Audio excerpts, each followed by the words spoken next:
अस्सलाम वालेकुम दोस्तों। भारतीय अदाकार शाहरुख खान कोरोना वायरस की वजह से शदीद बीमार हो गए हैं और उसे अस्पताल में एडमिट कर दिया गया है। जी हाँ दोस्तों, the king of Bollywood Shahrukh Khan बहुत शदीद बीमार हैं और अस्पताल में ज़िंदगी और मौत के कशमकश में हैं। ताज़ा अपडेट यही है कि वो बहुत ही शदीद बीमारी में मुब्तला हो गए हैं और डॉक्टर उसकी चेकिंग वगैरह कर रहे हैं। दोस्तों, आप जल्दी से जल्दी इस चैनल को सब्सक्राइब भी कीजिए और वीडियो को लाइक भी कीजिए।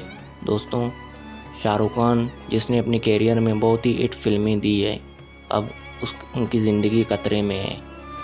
दोस्तों, शाहरुख खान के जितने फैंस हैं उनका रो रो कर बुरा हाल हो गए हैं और वो दुआएं कर रहे हैं कि शाहरुख खान को जल्द से जल्द सेहतयाबी मिले और वो फिर से ठीक हों और अच्छे भले शाहरुख खान बन जाएं और फिर से हमें सिनेमा के पर्दे में देखें। और हम भी यही दुआ करते हैं कि शाहरुख खान जल्द से जल्द सेहतयाब हो जाएं और अल्लाह उनको सेहत और तंदुरुस्ती दे और वो जल्द से जल्द जो है ना, फिर से हमें वही शाहरुख खान हंसता खेलता हुआ नज़र आए।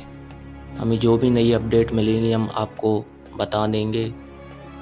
जी हाँ दोस्तों, king of Bollywood Shahrukh Khan corona की ज़िद में आ गए हैं। कोरोना वायरस ने इसे भी नहीं छोड़ा, इसे भी अपने लपेट में ले लिया है और ये बहुत शदीद बीमारी की हालत में अस्पताल में एडमिट हो गए हैं और ज़िंदगी और मौत के कशमकश में हैं।